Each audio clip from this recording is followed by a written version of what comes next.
പോലീസിനെ മൂന്നായിട്ട് ക്ലാസിഫൈ ചെയ്താണ് പോലീസിൻ്റെ യൂണിഫോം ആർട്ടിക്കിൾസ് ഇവിടെ നമ്മൾ ഡിസ്പ്ലേ ചെയ്തിരിക്കുന്നത്.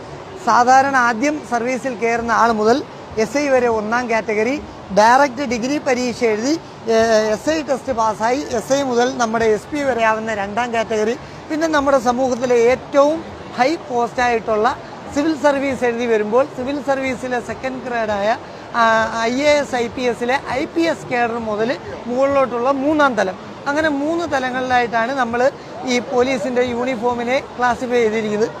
ആദ്യം കയറുന്ന ഒരു പോലീസുകാരൻ സാധാരണ പോലീസുകാരനായി നമ്മുടെ ക്യാമ്പിൽ കയറുകയാണെങ്കിൽ അദ്ദേഹം സിവിൽ പോലീസ് ഓഫീസർ എന്നറിയപ്പെടുന്നു.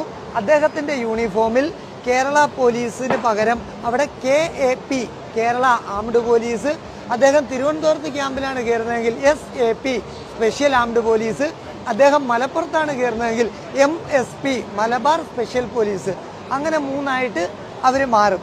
അവിടെ അവർ 8 വർഷം കഴിയുമ്പോൾ അവരുടെ യൂണിഫോമിൽ അവർ ഈ 3 വര വയ്ക്കും. 3 വര എന്ന് പറയുന്നത് ഏട്ടെന്നുള്ളതും അല്ലെങ്കിൽ ഹവിൽദാർ എന്നുള്ള പ്രൊമോഷനാണ്.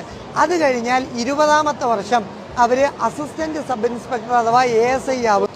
നമ്മുടെ ആംഡ് പോലീസിൽ വർക്ക് ചെയ്യുകയാണെങ്കിൽ അവർക്ക് ഈ പ്ലെയിൻ തൊപ്പിയാണ് വരുന്നത്. ഇവിടെ കേരള പോലീസിന് KP ആ ഒരു എംബ്ലവും അതിൻ്റെ കൂടെ ഉണ്ടാവും. യൂണിഫോമിനകത്ത് KAP എന്നായിരിക്കും. തിരുവനന്തപുരം ആണെങ്കിൽ അത് SAP ആവും, മലപ്പുറം ആണെങ്കിൽ അത് MSP ആവും. അങ്ങനെയാണ് വരുന്നത്. അപ്പോൾ അവർ ക്യാമ്പിലെ അടുത്ത 2ാമത്തെ വിഭാഗമാണ് സീനിയർ സിവിൽ പോലീസ് ഓഫീസർ. അവിടെ വരുമ്പം ഒരു വരയും വരും യൂണിഫോമിനകത്ത്. ഞാൻ ഈ പറഞ്ഞത് KP അല്ല KAP ആണ്, അല്ലെങ്കിൽ SAP ആണ്, അല്ലെങ്കിൽ MSP ആണ്. ഇപ്പം വനിതാ ബറ്റാലിയൻ നമ്മൾ ആരംഭിച്ചിട്ടുണ്ട്. അവിടുത്തെ കുട്ടികളാണെങ്കിൽ അവിടെ വനിതാ ബറ്റാലിയൻ്റെ എംബ്ലമാണ് വരുന്നത്. അപ്പോൾ അവിടുത്തെ തൊപ്പിയിൽ ഈ മഞ്ഞ റിബൺ കാണില്ല, ഈ തൊപ്പി തന്നെയാണ് അവിടെ. അവർക്കെല്ലാം വെള്ള ബെൽറ്റായിരിക്കും. വെള്ള ബെൽറ്റാണ് അവർ യൂസ് ചെയ്യുന്നത് ക്യാമ്പുകളിൽ. അപ്പോൾ ക്യാമ്പുകളിൽ പക്ഷേ 20 വർഷം കഴിയുമ്പോൾ അവർ ASI ആവുമ്പോൾ അവർക്ക് 1 സ്റ്റാറും KPയും വരും കേരള പോലീസ്. 28 വർഷം ആകുമ്പോൾ അവർ SI ആവും, 2 സ്റ്റാറും KPയും വരും. അപ്പോൾ അവർ സബ് ഇൻസ്പെക്ടർ റാങ്കാണ്. ഇനി സാധാരണ ഒരു 30 വർഷം സർവീസുള്ള ഒരാൾ സർവീസിൽ കയറി 30ഓ 32ഓ വർഷം ആവുകയാണെങ്കിൽ ഈ പ്രകാരം കേഡർ പ്രകാരം നമ്മൾ SI ആയിട്ട് അവർ പിരിയും. ഇതാണ് നിലവിലെ സ്ഥിതി. ഇനി ലോക്കൽ സർവീസിലേക്ക് വരികയാണെങ്കിൽ ഇവർ ക്യാമ്പിൽ നിന്ന് നമ്മുടെ ലോക്കൽ സർവീസിലേക്ക് വരുന്നു. ലോക്കൽ സർവീസിലേക്ക് വരുമ്പോൾ അവരുടെ തൊപ്പി, ഈ തൊപ്പി മാറി ഈ തൊപ്പി വരുന്നു ലോക്കൽ സർവീസിൽ. അവിടെ KP തന്നെയാണ് വരുന്നത്, Kerala police civil police officer എന്നാണ് പേര്. തൊപ്പി ഒരു മഞ്ഞ റിബണും കൂടെ അതിനകത്ത് കയറി വരുന്നു. ഇനി ഇവിടെ ലോക്കൽ പോലീസിൽ വന്ന് നമ്മൾ 12 വർഷം കഴിയുമ്പോഴാണ് നമ്മുടെ ഗ്രേഡ് മാറുന്നത്. 12 വർഷം കഴിയുമ്പോൾ നമ്മൾ ഗ്രേഡ് 8 ആവുന്നു. കേരള പോലീസ് തന്നെയാണ് സീനിയർ സിവിൽ പോലീസ് ഓഫീസർ എന്നാണ് അറിയപ്പെടുന്നത്. ഈ മഞ്ഞ റിബൺ തന്നെയാണ് വരുന്നത്. 20 വർഷം കഴിയുമ്പോൾ അദ്ദേഹം പിന്നെ ASI ആവും, അസിസ്റ്റന്റ് സബ് ഇൻസ്പെക്ടർ ആവും. നമ്മുടെ തൊപ്പി മാറും, യൂണിഫോമിനകത്ത് സ്റ്റാർ ഒരെണ്ണം വരും, ഒരു റിബൺ വരും, KP തന്നെ വരും. നമ്മുടെ ഷൂ അതുവരെ നമ്മൾ ഉപയോഗിച്ചുകൊണ്ടിരുന്ന ബ്ലാക്ക് ഷൂ മാറി ബ്രൗൺ ഷൂ ആവും.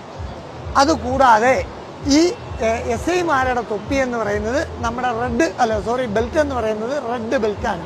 നമ്മുടെ ബ്ലാക്ക് ബെൽറ്റ് ആണ് നമ്മൾ ലോക്കലി വരുമ്പോൾ കൊടുക്കുന്നത്. നമ്മൾ ആംഡ് പോലീസിലായിരുന്നപ്പോൾ വൈറ്റ് ബെൽറ്റ്, നമ്മൾ ലോക്കലിൽ വരുമ്പോഴത്തേക്ക് ബ്ലാക്ക് ബെൽറ്റ്. നമ്മൾ പ്രൊമോഷൻ ആയി കഴിഞ്ഞാൽ നമ്മൾ ബെൽറ്റ് റെഡിലേക്ക് മാറും, നമ്മുടെ ഷൂ റെഡായിട്ട് മാറും. നമ്മുടെ യൂണിഫോമിനകത്ത് ഈ വരും 28ാമത്തെ വർഷം വരുമ്പോൾ അവർ SIമാരാകുന്നു. 28 വർഷം 2 സ്റ്റാർ വരുന്നു.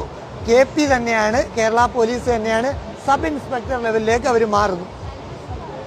ഇനി 28 ഒരു 30-33 വർഷത്തിന് മുകളിൽ സർവീസുള്ള ഒരാൾ ഒരു 18-20 വയസ്സിൽ കയറുന്ന ആളാണെങ്കിൽ അദ്ദേഹം ചിലപ്പോൾ CI ആവും. പഴയ പേരാണ് CI, സർക്കിൾ ഇൻസ്പെക്ടർ എന്ന് പറയുന്നത് പഴയ പേരാണ്. ഇപ്പം നമ്മളതിന് പറയുന്ന പേര് ഇൻസ്പെക്ടർ ഓഫ് പോലീസ്. ഇദ്ദേഹമാണ് സ്റ്റേഷൻ്റെ ചുമതലക്കാരൻ. സ്റ്റേഷൻ്റെ ചുമതലക്കാരൻ CI ആവുന്നത് കൊണ്ട് അദ്ദേഹത്തെ നമ്മൾ ISHO എന്ന് പറയും, സ്റ്റേഷൻ ഹൗസ് ഓഫീസർ എന്നാണ് നമ്മൾ പറയുന്നത്. പിന്നെ ഇവിടെ നമ്മൾ പ്രത്യേകം ശ്രദ്ധിക്കേണ്ടുന്ന ഒരു കാര്യം, ആ തുടക്കം കയറുന്ന പോലീസുകാരൻ മുതൽ SI വരെ നമ്മൾ കേരള പോലീസ് KP ആയിരുന്നുവെങ്കിൽ CI മുതൽ അങ്ങോട്ട് മുകളിലോട്ട് വരുമ്പം കേരള പോലീസ് സർവീസ് എന്നാവുന്നു, KPS ആവുന്നു. 3 സ്റ്റാർ വരുന്നു. ഈ 3 സ്റ്റാർ വരുന്ന KPSോടുകൂടി ഇദ്ദേഹം നമ്മുടെ 2ാം ഘട്ടത്തിലേക്ക് പോവുകയാണ്. ഇത് നമ്മുടെ ഗസറ്റഡ് പോസ്റ്റിലേക്ക് മാറുകയാണ്. ഗസറ്റഡ് ഉദ്യോഗസ്ഥനാണ് CI റാങ്ക് മുതൽ മുകളിലോട്ട്. അപ്പം ഇത് കഴിയുമ്പോഴത്തേക്ക് നമ്മുടെ എംബ്ലം തൊപ്പിക്കകത്ത് ഇതുവരെ ഉപയോഗിച്ചിരുന്ന തൊപ്പിയിൽ KP കേരള പോലീസ് ആയിരുന്നുവെങ്കിൽ നമ്മുടെ ഇൻസ്പെക്ടർ റാങ്കിലേക്ക് വരുമ്പോൾ KPS ആവുകയാണ്, കേരള പോലീസ് സർവീസായി മാറുകയാണ്. ഇനി ഇതും കഴിഞ്ഞ് നമ്മുടെ ഇപ്പം നമ്മൾ സാധാ പോലീസുകാരനായിട്ട് കയറിയ ആൾ ഇവിടം വരെ വരുന്നത് 2ാം ഘട്ടം ഡയറക്റ്റ് SI ആയിട്ട് വരുന്ന ഒരാൾ ഡിഗ്രി ലെവൽ പരീക്ഷ എഴുതി സാധാ പോലീസുകാരനല്ലാതെ ഡയറക്റ്റ് SI ആയിട്ട് വരുന്നത്. ഡയറക്റ്റ് SI ആയിട്ട് വരുന്ന ഒരാൾ അദ്ദേഹം സർവീസിൽ കയറുന്നു. 2 സ്റ്റാറും ഒരു കേരള പോലീസ് എന്നുള്ള എംബ്ലവും ഡയറക്റ്റ് SI ആയിട്ട് അദ്ദേഹം സർവീസിൽ കയറുന്നു. സർവീസിൽ കയറിയാൽ അദ്ദേഹത്തിൻ്റെ 2ാമത്തെ കാലഘട്ടം എന്ന് പറയുന്നത് പ്രൊമോഷൻ കിട്ടി. അദ്ദേഹം എന്ത് ചെയ്യുന്നു? ഇൻസ്പെക്ടറായി മാറുന്നു. അപ്പോൾ ഇൻസ്പെക്ടർ ആവുന്നതോടുകൂടി അദ്ദേഹം ഗസറ്റഡ് പോസ്റ്റിൽ വരുന്നു. അത് കഴിഞ്ഞുള്ള നെക്സ്റ്റ് പ്രൊമോഷൻ എന്ന് പറയുന്നത് അദ്ദേഹം DYSP ആണ്, deputy superintendent of police, DYSP. അപ്പോൾ DYSP ആകുമ്പോഴത്തേക്ക് നേരത്തെ പറഞ്ഞതുപോലെ സ്റ്റാറിന് വ്യത്യാസമില്ല, നമ്മുടെ KPS സർവീസ് തന്നെയാണ്. ഈ ഒരു റിബൺ ചേഞ്ച് ആകുമെന്നുള്ളത് മാത്രമേ ഉള്ളൂ, ഷോൾഡറിലെ റിബൺ. അവരെ തിരിച്ചറിയുന്നത് അങ്ങനെയാണ്. പിന്നെ DYSPമാർക്കും നേരത്തെ ഈ തൊപ്പി തന്നെയാണ് ഉപയോഗിക്കുന്നത്. ഇപ്പം സൗകര്യപ്രദമായിട്ട് നമുക്ക് ഇങ്ങനെ ഒരു തൊപ്പിയും കൂടെ വരുന്നു. അത് നമുക്ക് കൊണ്ടുപോകുന്നതിനും കൊണ്ട് നടക്കുന്നതിനും മറ്റുള്ളതിന് അല്പ സൗകര്യപ്രദമായിട്ട് ഇത് തന്നെ എന്ന് നിർബന്ധമില്ല, ഇത് തന്നെ ഉപയോഗിക്കണമെന്ന് നിർബന്ധമില്ല. അപ്പം ഡയറക്റ്റ് SI ആയിട്ട് കയറുന്ന ആൾ CI ആയി, DYSP ആയി. ഇനി അദ്ദേഹം ചിലപ്പോൾ സർവീസ് ഒരു 20-22 വയസ്സിൽ കയറുന്ന ആളാണെങ്കിൽ, സർവീസ് ഉള്ള ആളാണെങ്കിൽ SP വരെ ആവും. SP വരെ ആകുമ്പോൾ അവിടെ ഒരു പ്രത്യേകത, DYSP ഇതിനിടയ്ക്ക് ഒരു റാങ്കുണ്ട്. ഈ DYSP കഴിഞ്ഞിട്ട് നമ്മൾ അഡീഷണൽ SP ആവും. അതെന്ന് പറയുന്നത് സീനിയർ DYSP-ആണ്. ഏറ്റവും സീനിയർ ആയിട്ടുള്ള DYSP അഡീഷണൽ SP ആവും. അഡീഷണൽ SP ആവുമ്പോൾ അഡീഷണൽ SPയുടെ യൂണിഫോമിൽ ഈ ഒരു സ്തംഭം മാത്രമാണുള്ളത്. മനസ്സിലായോ? ഇവിടെ KPS ആണ്, കേരള പോലീസ് സർവീസ് ആണ്, ഒരു സ്തംഭം മാത്രം അഡീഷണൽ SP. ഇത് സീനിയർ DYSP ആണ് നമ്മൾ അഡീഷണൽ SP എന്ന് പറയുന്നത്. അഡീഷണൽ SP കഴിഞ്ഞിട്ടുള്ള അവരുടെ അടുത്ത പ്രൊമോഷൻ SP ആവുന്നു. SP ആവുമ്പോഴത്തേക്ക് സ്തംഭവും ഒരു സ്റ്റാറും. അവർക്ക് KPS ആണ് ഇവിടെ വരുന്നത്. അപ്പോൾ IPS വർഷാവർഷം ഗവൺമെൻറ് ഇത്ര പേർക്ക് കൺഫേർഡ് ചെയ്ത് IPS കൊടുക്കുന്നു. IPS കിട്ടാൻ സർവീസ് ഉള്ള യോഗ്യതയുള്ള ഒരു പോലീസ് ഉദ്യോഗസ്ഥനാണ് ഇദ്ദേഹമെങ്കിൽ ഈ സ്തംഭവും സ്റ്റാറും IPS കിട്ടി വരുന്നു. ഇനി IPS അദ്ദേഹത്തിന് കിട്ടുന്നില്ല, KPSൽ വന്ന് അവസാനിക്കുകയാണെങ്കിൽ അദ്ദേഹം SP റാങ്കിൽ വന്ന് അവസാനിക്കുന്നു. ഇത് 2ാം ഘട്ടം ആണ് തീരുന്നത്. 1ാം ഘട്ടം നമ്മൾ പോലീസുകാരനായിട്ട് കയറുന്ന ആൾ SI വരെ വന്ന് അവസാനിക്കുന്നു. 2ാം ഘട്ടം SI ആയിട്ട് കയറുന്ന ആൾ മാക്സിമം SP വരെ ആവുന്നു. ഇല്ലെങ്കിൽ ഒരു DYSPയോ അഡീഷണൽ SPയോ വരെ ഒന്ന് നിൽക്കാം. 3ാം ഘട്ടം എന്ന് പറയുന്നത് നമ്മുടെ ഇന്ത്യയിലെ അല്ലെങ്കിൽ കേരളത്തിലെ അല്ലെങ്കിൽ എവിടുത്തെ ആയാലും നമ്മുടെ ഏറ്റവും വലിയ ഒരു സർവീസ് എന്ന് പറയുന്നതാണ് സിവിൽ സർവീസ്. അത് സിവിൽ സർവീസ് എന്ന് പറയുമ്പോൾ അതിൻ്റെ തന്നെ ഒരു പ്രാധാന്യം എല്ലാവർക്കും അറിയാമല്ലോ.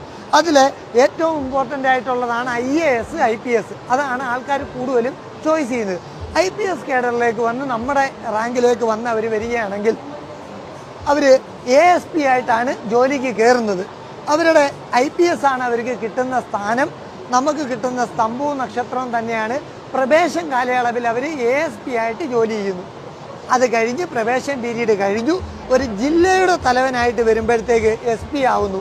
അപ്പം റൂറൽ സ്ഥലങ്ങളിലാണെങ്കിൽ, റൂറൽ ഏരിയകളിലാണെങ്കിൽ അദ്ദേഹത്തെ എന്തെന്ന് പറയും? സൂപ്രണ്ട് ഓഫ് പോലീസ്, SP എന്ന് പറയും.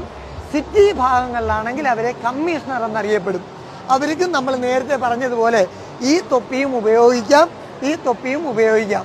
അവിടെ തൊപ്പിക്കകത്തുള്ള വ്യത്യാസം എന്ന് പറയുന്നത് IPS ആണ് അവർക്ക് വരുന്ന ഇത് കഴിഞ്ഞിട്ട് കാലാനുസൃതമായ അടുത്ത വ്യത്യാസം എന്ന് പറയുന്നത് SP ആയിട്ട് കയറുന്ന ആൾ, അതായത് ഡയറക്റ്റ് IPS എഴുതിയെടുക്കുന്നു. IPS കിട്ടുന്ന ഒരാൾ അത് കഴിഞ്ഞിട്ട് DIG റാങ്കിലേക്ക് വരുന്നു. DIG റാങ്കിലേക്ക് വരുമ്പോഴത്തേക്ക് ഒരു സ്തംഭമുള്ള ആൾ, ആ സ്തംഭവും ഒരു സ്റ്റാറിൻ്റെ ഭാഗത്ത് 3 സ്റ്റാർ വരുന്നു. നമ്മുടെ എംബ്ലത്തിനകത്ത് വ്യത്യാസമില്ല, IPS തന്നെയാണ്. നമ്മുടെ യൂണിഫോമിനകത്ത് ഷോൾഡർ ബാഡ്ജിനകത്ത് ഒരു റിബൺ വരുന്നു. ആ റിബണിൻ്റെ കൂടെ ഒരു എംബ്ലവും കൂടെ വരുന്നു. ഇതും കഴിഞ്ഞിട്ട് അവരുടെ തൊപ്പിക്കകത്ത് ഈ റിബൺ വരുന്നു. അത് കഴിഞ്ഞിട്ട് ആ എഴുത്തിൻ്റെ രീതി മാറുന്നു. ഇവിടെ നോർമലായിരുന്ന IPS എന്ന് പറയുന്നത് ഇവിടെ വരുമ്പോഴത്തേക്ക് അതിൻ്റെ വ്യത്യാസം വരുന്നു. ഇനി ഈ DIG കഴിഞ്ഞു, DIG IG ആയി പ്രമോഷനായി. IG ആയി പ്രമോഷൻ ആകുമ്പോഴത്തേക്ക് നമ്മുടെ തൊപ്പിയിൽ വീണ്ടും വ്യത്യാസം വരികയാണ്. തൊപ്പിയിലെ ഈ നീല പിന്നെ ഈ റിബണിൻ്റെ കൂടെ നമ്മുടെ എംബ്ലം വരുന്നത് കൂടാതെ ഒലിവ് ഇലയെ പ്രസൻറ്റ് ചെയ്ത് നമ്മുടെ ഒരു ഒലിവ് ഇല ഇവിടെ വരുന്നുണ്ട്. ഇത് IG ആവുമ്പോഴാണ്. DIG ആവുമ്പോൾ അതില്ല. ഇനി അതും കഴിഞ്ഞിട്ട് നമ്മുടെ യൂണിഫോമിൻ്റെ കഴുത്തേൽ ഇത് തന്നെയാണ് വരുന്നത്. അവിടെയും വ്യത്യാസമുണ്ട്. ആ വന്നിരിക്കുന്ന രണ്ട് എംബ്ലങ്ങൾ തമ്മിൽ വ്യത്യാസമുണ്ട്. ഇവിടെ ആ ഒലിവ് ഇലയെ തന്നെയാണ് അതിനകത്ത് പ്രസൻറ്റ് ചെയ്യുന്നത്. അത് കഴിഞ്ഞിട്ട് അവരുടെ ഷോൾഡർ ബാഡ്ജ് ഒരു സ്റ്റാറും ക്രോസ് ചെയ്ത ബോളും പാറ്റേണുമാണ് വരുന്നത്. നമ്മുടെ IPS എന്ന് പറയുന്ന ലെറ്ററിനും വ്യത്യാസമില്ല.